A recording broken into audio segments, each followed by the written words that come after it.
start with what is credit. We're going to be talking about two different types of credit: revolving credit and installment credit.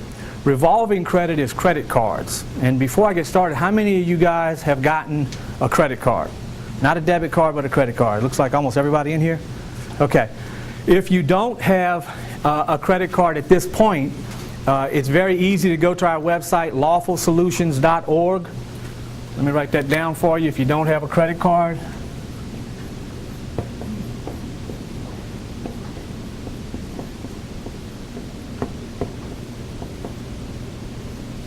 Under the heading Scam Proof Yourself,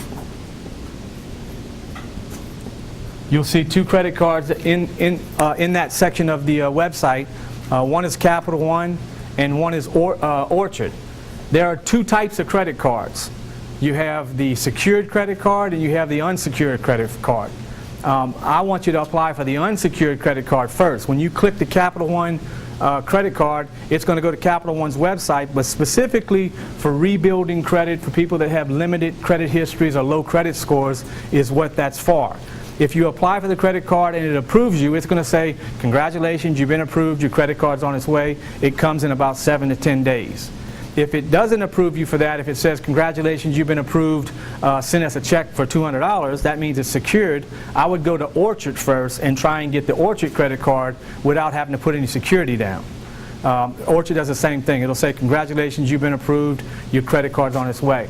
However, if you're going to do secured, if you're like me, I don't like sending my money through the mail and waiting for all that, and you may get lost or whatever. What I would do if I was you is I would go to Tesh Federal Credit Union on Sherwood Forest. They have a secured credit card, and you're giving your money to somebody inside of a bank. But if you already have a credit card, just disregard all that. That's for people that don't have a credit card. I don't think there was only 1 or 2 people in here that didn't have a credit card. It doesn't matter whether you have a secured credit card or an unsecured credit card as far as the reporting.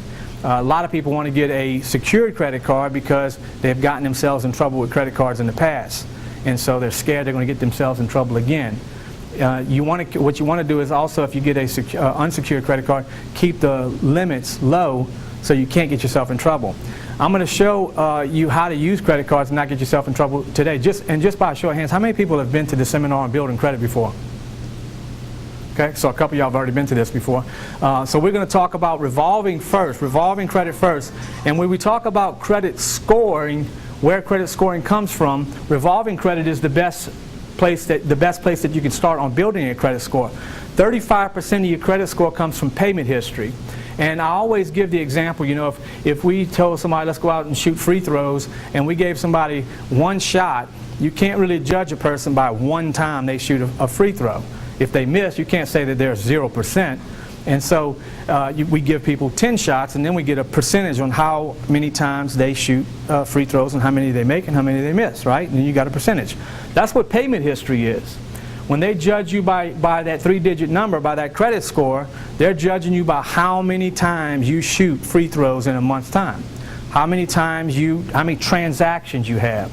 So if you have a low credit score and you have one loan, and let's say it's a car, and you may be paying $500, $600 a month for a car, you're making one payment, and then you wait 30 days to make one payment, and then wait 30 days to make one payment. And so it's taking a long time for your score to increase because it's still viewing you over a long term. Okay, so it's going to take forever to build a high credit score, making one payment, wait 30 days, one payment, wait 30 days. So revolving is always going to be the best way to increase your credit score because revolving credit, you can borrow money almost on a daily basis on revolving credit. So once you have your credit card, what we want to do is look at how people use credit cards. And let's look at the second part of payment of the score. 30% of your score comes from indebtedness.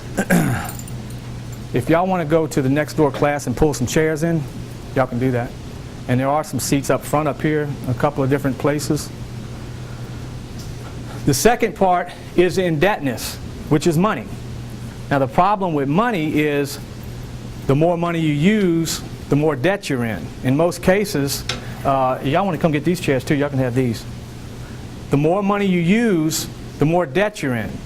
And so people with 700 credit scores, for an example, have a whole bunch of debt. You know, they're paying 5, 10 different accounts per month, but that also means they have a whole bunch of debt.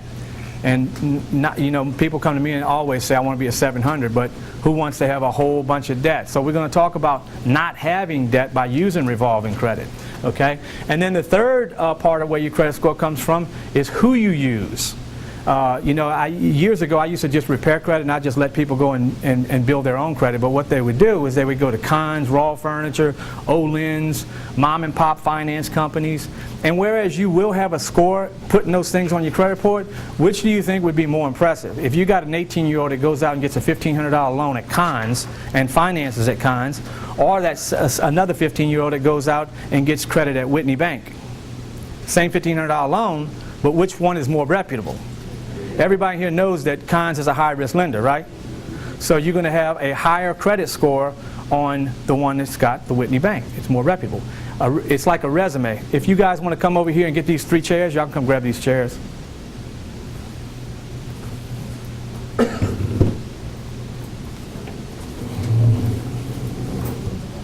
They got some chairs up here if y'all want to see these chairs. In the back there.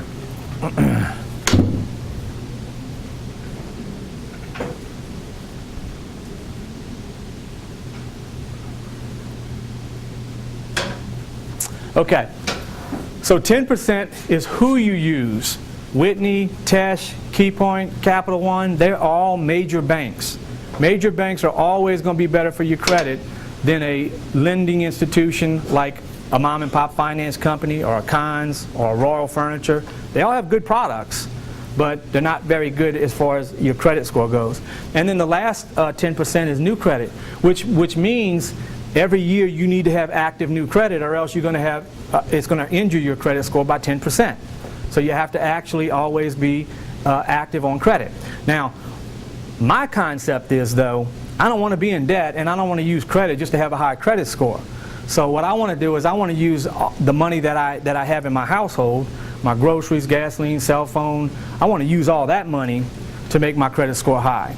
So I devised a way to do it. Now, most people, when they get a credit card, and let's just say you got a $500 credit card. Can a $500 credit card really help your credit score? Which would be better, a $100,000 home or a $500 credit card? $500 credit card, really, I mean, in reality, it's going to be better for you. But what most people do with a $500 credit card is they max it out. First thing they do when they get a credit card, I got free money, let me go buy me a television or something. Now it's maxed out, and then when the bill comes in at the end of the month, what do? Pay the minimum. Now, if anybody in here loaned me $500, and at the end of the month, you came to get your $500 from me, and I said, all I can afford to pay you is $30, how many of y'all would loan me money again?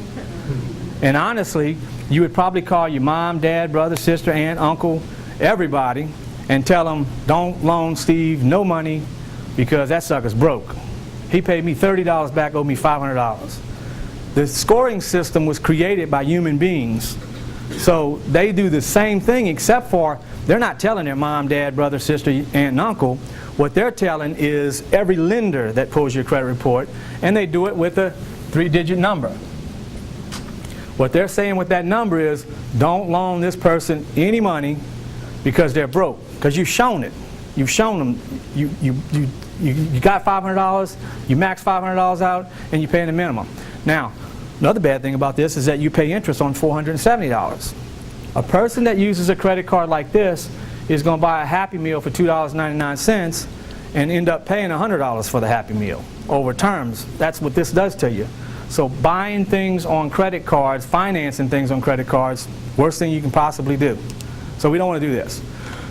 Now, I've already produced a DVD on budgeting. How many of y'all have been to the budgeting seminar? Only a couple people in here. The budgeting part of this series actually goes with this building credit part.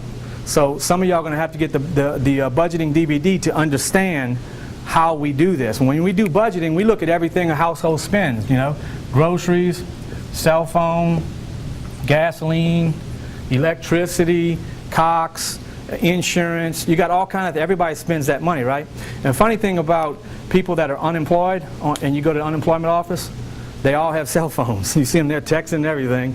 They're unemployed, but yet they still have cell phones. People always have to eat when they're unemployed, and you always have to buy gas. You got to get around, right? So these are things that we're going to spend money on. I spend $400 a month on this, $200 a month on this, and $400 a month on this. Now, gas prices going up. You know, now some of y'all have 2 cars. This might be double for you. But it's at least $1,000. Would y'all agree? No matter what, I'm going to spend $1,000? No matter what, I'm going to spend $1,000. So it makes sense for me, if I want to increase my credit score, I want to increase my payment history, I want to increase the money that's flowing through my credit report, that I can do it with this money right here. Simply what I do is I take my credit card and I buy my groceries. And at the end of the week, to improve my credit score, I make a payment on my credit card on Friday. So every Friday, I'm taking my grocery money and paying my credit card off. Right? Then I use my credit card to pay for my cell phone. Then I use my cell phone money to go back over here and pay for my credit card. At the end of the next week, I got another payment. Then the next week, so on, so on. I'm only showing these 3 things, but literally you can do it for everything in your life. You live off your credit card.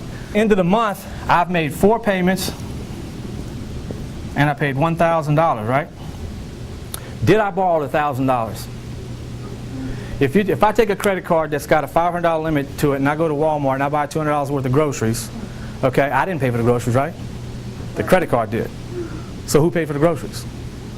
Credit card company, right? So I did borrow the money. My point is you borrowed the money. You made a loan for $200. When I paid back that credit card, did I not pay back the loan? Okay, so at the end of the month, when I show $1,000 of activity, I borrowed $1,000, and I paid back $1,000. I did it over 4 payments. Did we shoot for more free throws, more transactions? Is there, I know with the credit card that I have, like on the 15th is when they report to the credit bureau. So, say I make groceries on the 12th, and I'd already been making payments during the week like you said you're doing. If they reported, say, at $350 on the 14th, even though I've been making those other payments and see my payment, here's your schedule like that, would that affect me? Your credit score, yeah. And I'll talk about that too. I'll put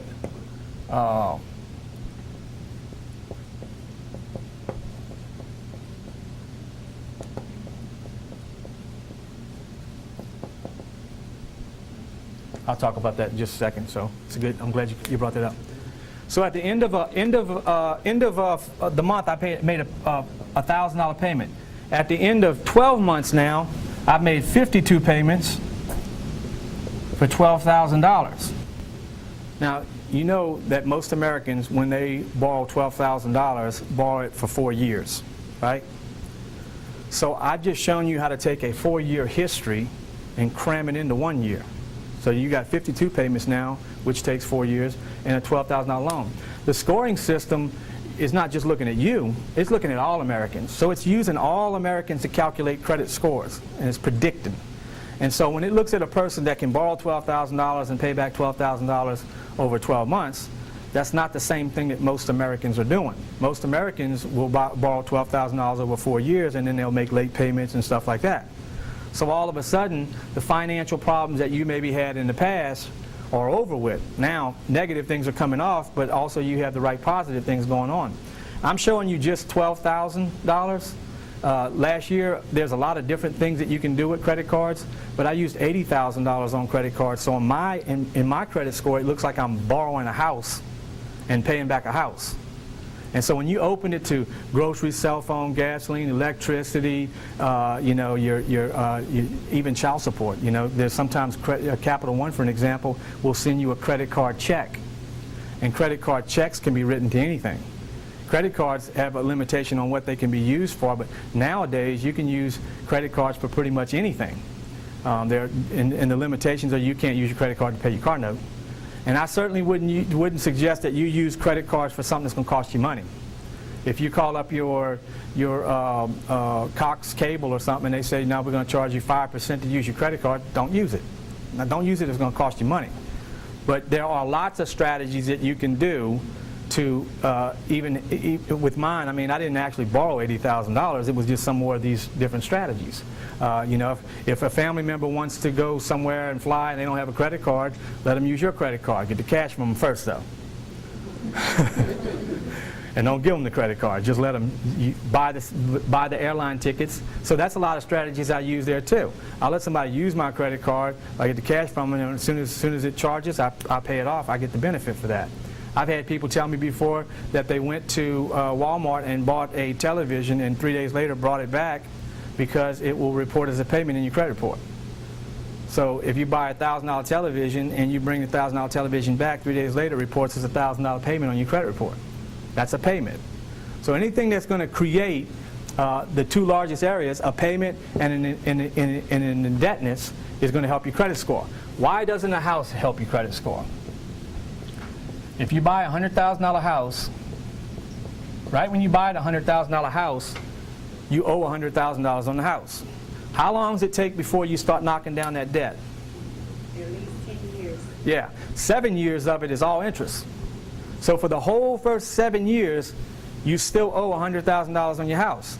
Well, 30% of where credit score comes from is the ratio, which is what he was talking about just a second. The ratio between what you borrowed and what you owe. And the more you knock down that ratio, the higher your credit score is going up. The problem with a house is that the first 7 years is all interest. You never are knocking it down. So it's almost like you have this maxed out credit card and you pay in the minimum. Same thing with a car. So when you have a car and you have a house and you think, well, I have these two good items on my credit report, not doing anything for you because they're both maxed out. And you're paying the minimums on them. So when you're paying the minimums on something, it looks like you're having financial problems. It's going to limit your credit score. Then somebody goes out and buys something and their credit score plummets down even more. Why does your credit score plummet down? Because 30% of where your credit score comes from is debt. When you use a credit card like this, you have more money than you know what to do with, is what the scoring system says. If a house hits my credit report, it's not going to drop my credit score. Because I just told you, I use $70,000, $80,000 on credit cards. I'm using a whole bunch of money, so it doesn't freak out whenever a debt hits my credit score. It doesn't drop it because it's already used to seeing me use a lot of money. Even though I'm not really doing it, it sees a lot of money flowing through my credit report, this is just gas, groceries, and you know, that's just $12,000 there. There's a lot more I can use it for. And so use it and pay it off on a weekly basis. Anybody got any questions about that so far? Okay.